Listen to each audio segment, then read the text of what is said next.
Senhora Presidenta, senhores senadores, senadoras, ouvintes da Rádio Senado, telespectadores da TV Senado, na verdade, hoje eu gostaria de fazer uma prestação de conta de nossa participação na COP19 realizada em Varsóvia sobre mudanças climáticas.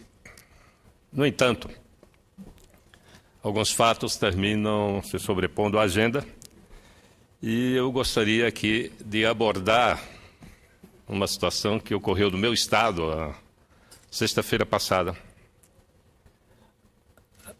A verdade é que nós exercemos uma das atividades que não admite exceção. Quando um político comete um desvio de comportamento, aí são todos os políticos. No senso comum, a atividade política é a mais degradante que existe. Quando um médico comete um erro médico, é citado o nome desse médico. Quando um prédio cai, é o engenheiro fulano de tal que cometeu esse descuido. Mas na política não. Na política todos são iguais, todos vão para a vala comum da desonestidade e da corrupção. E isso cria um clima de descrédito, de desalento na sociedade. No momento em que nós acompanhamos a prisão de políticos, empresários importantes, banqueiros, envolvidos no mensalão, haveria de se pensar, de se imaginar que haveria uma redução, haveria, digamos, um receio de desviar recurso público, mas parece que não.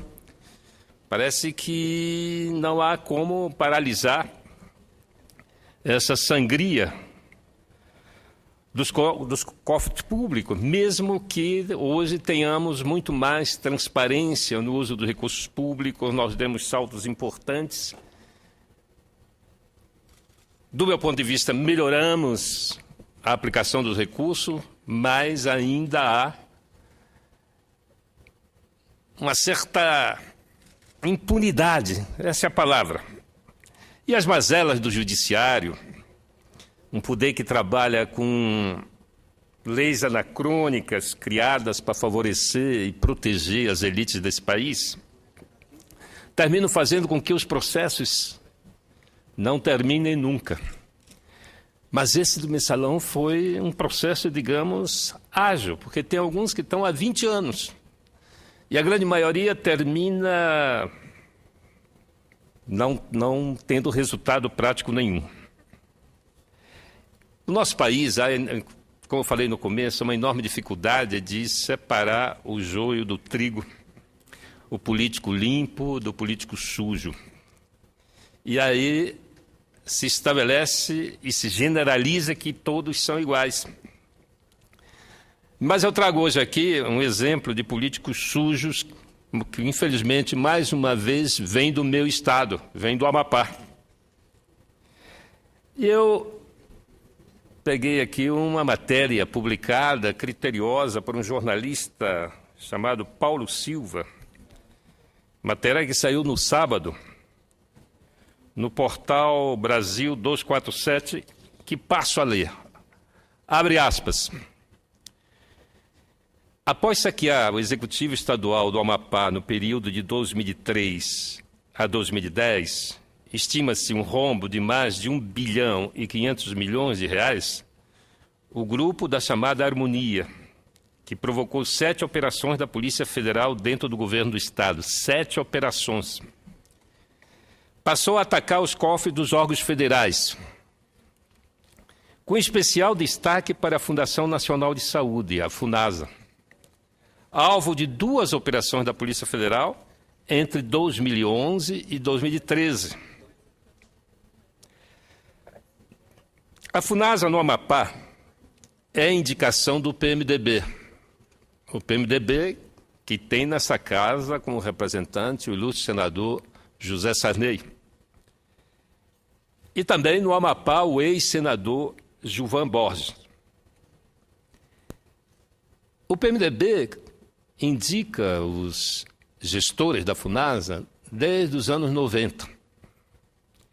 E todos os superintendentes nomeados se meteram em encrencas e foram condenados pelo Tribunal de Contas da União. Entre eles, o ex-deputado federal Gervásio Oliveira e o servidor Abelardo Oliveira, demitido do serviço público, além de funcionários de diversos setores da instituição. A operação de sexta-feira, a Operação Citrus, desencadeada nessa sexta-feira pela Polícia Federal, na sexta-feira, dia 22, é resultado de 5 meses de investigações que apuraram desvio de mais de 45 milhões de reais em convênios assinados pela Funasa com as prefeituras do Oiapoque e Laranjal do Jari, no sul do estado.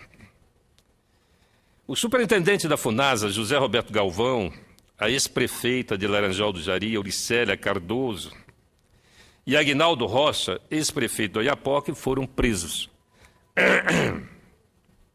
Meses antes da operação, a Polícia Federal esteve por diversas vezes na sede da Funasa buscando documentos.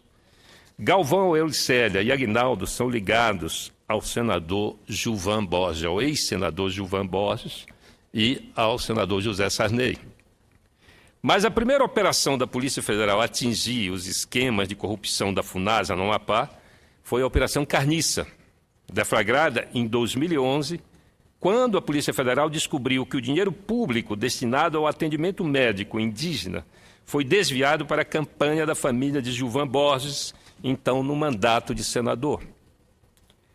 À época, um relatório de 389 páginas da Controladoria Geral da União comprovou que se suspeitava na Funasa do Amapá fraudes em licitações, compras de remédio e outros produtos com preços acima dos praticados no mercado, além de pagamentos indevidos por serviços não prestados. A CGU calculou só o prejuízo financeiro em 6 milhões e 200 mil reais. Entre 2005 e 2009, a Funasa gastou 34 milhões com saúde indígena. Os relatórios da CGU expuseram a influência do então senador Gilvan nas atividades da Funasa no Amapá. O caso mais significativo envolveu um convênio firmado em 2006 entre a Funasa e uma organização não governamental, a Associação dos Povos Indígenas do Tumucumaque, a APITU. Em 3 anos, a APITU recebeu 6 milhões da Funasa. Segundo a CGU, o prejuízo para os cofres públicos nesse convênio chegou a 2,8 milhões. Mas o assombro não está na dimensão dos desvios, mas no destino final deles, para onde foi o dinheiro. Depois de receber os recursos do governo, a APITU repassou 667 mil à FG Consultores Limitada. Os serviços, diz o relatório, nunca foram prestados. A Polícia Federal quebrou o sigilo bancário da FG e mostrou o caminho percorrido pelo dinheiro. Das contas da FG, os recursos saíram para as contas do Comitê Eleitoral do PMDB no Amapá, a fim de financiar as campanhas a prefeito de 2 irmãos de Gilvan. Um deles, Giovanni Borges, compartilhou o mandato de senador com o irmão. Volta e meia, um tirava a licença para que o outro exercesse o mandato em Brasília. Em julho de 2008, Giovanni exerceu o mandato de senador quando a AFG passou 150 mil ao comitê de sua campanha à Prefeitura de Santana, no Amapá. Esse dinheiro era quase 1/3 de tudo que Giovanni declarou à Justiça Eleitoral. Ele perdeu a eleição para prefeito. De acordo com sua prestação de contas da campanha prefeito de Mazagão, também no Amapá, Geodilson Borges, o outro irmão de Gilvan, informou que recebeu 40 mil da FG. Em entrevistas à revista Época, Gilvan e Giovanni só reconheceram o financiamento depois de ser informado de que a doação está registrada na Justiça Eleitoral. Geodilson estava no centro das investigações. Foi ele quem aproximou o clã Borges de Henri Williams Rizardi, e Andréia Fernandes Gonçalves, donos da AFG. Andréia e Henri formam um casal que, segundo a Polícia Federal, aplicou golpes em Brasília e em dezenas de municípios. Os dois foram presos na Bahia e mandados para o Amapá, onde passaram 5 dias na cadeia. Geodilson é o atual prefeito de Mazagão, eleito em 2012. O maior desfalque no convênio da Funasa com a NG Apitu foi na contratação de empresas de táxi aéreo. Em depoimento à Polícia Federal, a servidora Maria do Socorro Tavares Miranda, então responsável pelos pregões eletrônicos da Funasa, contou que foi procurada pelo empresário Geodalto Pinheiro Borges, caçula dos 13 irmãos Borges. Segundo Maria Tavares, Geodalto pediu a ela que manipulasse o pregão número 15 de 2009 e contratasse a empresa Norte Táxi Aéreo para atender os índios do Amapá e do norte do Pará. E a matéria segue, mas eu não vou ler até o final e vou pedir que seja inscrita nos anais do Senado as duas matérias, tanto a da revista Época, como também do jornalista Paulo Silva, que faz uma radiografia do comportamento político na condução da Funasa no nosso Estado. É verdade, senadora Ana Amélia, que há uma enorme desconfiança entre a sociedade e aqueles que a sociedade escolhe para representá-los, seja no parlamento, seja no executivo. Essa desconfiança é gerada por esse tipo de comportamento. Há, de fato, da minha parte, uma contribuição dada para que a gente reduza essa desconfiança. Trata-se da lei da transparência, a lei que tornou obrigatória a exposição em tempo real de todas as despesas públicas de forma detalhada na internet.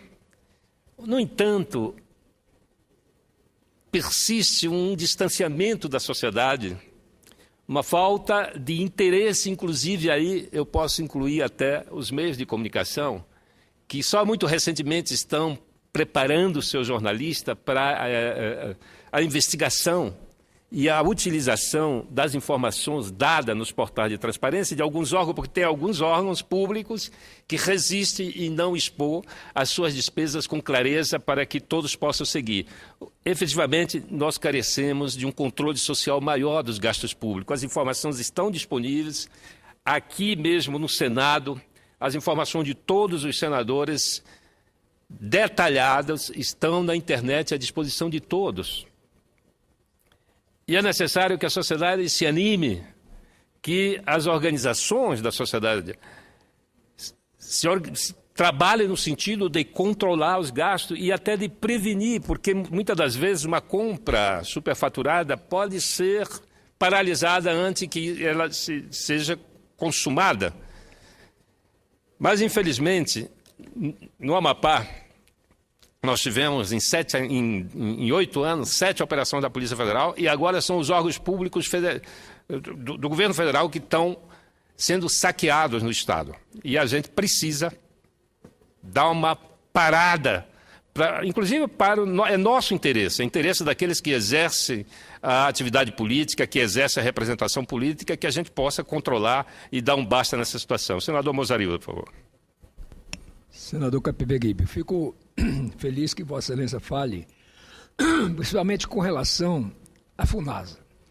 Lá em Roraima, 2 dirigentes da Funasa e funcionários já foram presos pela Polícia Federal em operações justamente baseadas em denúncias que eles constataram. Vou dar um exemplo, Vossa Excelência falou aí sobre a questão de uma ONG indígena. Lá tem umas 3 que recebem também para cuidar dos atendimentos médicos nas comunidades e não faz nada e recebe o dinheiro. Pior ainda, a Funasa contrata aviões para irem às comunidades indígenas mais distantes e, no fundo, o voo é feito só de Boa Vista para uma fazendinha próxima e os pilotos esperam passar o tempo necessário que fosse para ir à comunidade e voltar e cobram integralmente o voo. não realizado. E esse dinheiro dividido, logicamente, com os dirigentes da FUNASA e talvez outros políticos. Mas o importante é, como disse Vossa Excelência, como isso acontece, o povo não vê punição, então realmente a coisa fica, digamos assim, contaminando e fazendo aquilo que Vossa Excelência disse, de que todo político, portanto, não presta. Alguns não prestam, contaminam genericamente todo mundo. E eu quero me somar ao protesto de Vossa Excelência, porque não é só na FUNASA, que, aliás, no meio médico e também na população, já estão tratando a FUNASA como Funerária Nacional da Saúde, porque não presta os serviços que deveria prestar e, pior, é uma roubalheira atrás da outra. A CGU, o ano passado, fez um levantamento dos últimos 4 anos e foram desviados da FUNASA no Brasil todo 500 milhões de reais. Dinheiro que deveria estar no atendimento à saúde dos municípios e, principalmente, às comunidades indígenas. Obrigado. Obrigado, senador Mozarildo. Só para complementar a informação de Vossa Excelência, eu fui governador do Amapá, prefeito da minha cidade de Macapá, e sou aliado dos povos indígenas. Aliás, meu mandato está a serviço aqui nos segmentos mais vulneráveis da sociedade, quilombolas, povos indígenas, ribeirinhos, mulheres. E eu acompanho o desempenho da Fundação Nacional de Saúde do meu estado. O volume de recurso gasto para colocar água nas comunidades indígenas desde da metade dos anos 90, todos desapareceram. No Amapá, no norte do Amapá, na reserva indígena do Açá, onde vivem em torno de 6 mil indígenas, em suas reservas, em suas áreas, trabalhando, mergulhado na sua cultura, só tem uma comunidade indígena com água tratada, foi que quando eu coloquei água quando eu era governador. Depois, o recurso era transferido para a FUNASA, o recurso era desviado. Em todas as comunidades indígenas você vai encontrar canos, vai encontrar uma caixa d'água, mas não realizava o serviço. Isso é uma coisa vergonhosa, não é?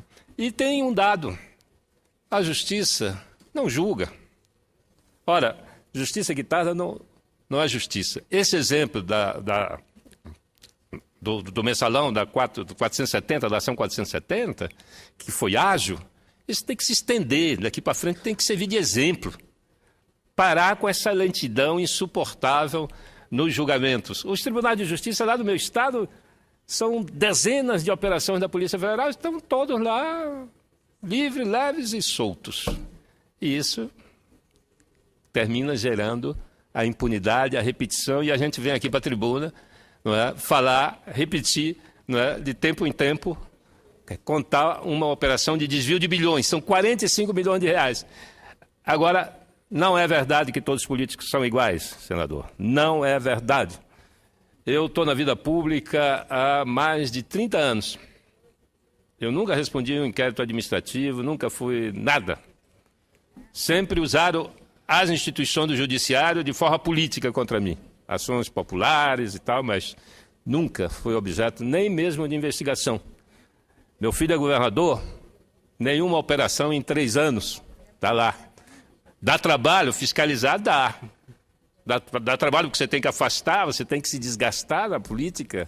O que não dá é para passar a mão na cabeça de ninguém que desvia dinheiro do contribuinte. Muito obrigado. Pela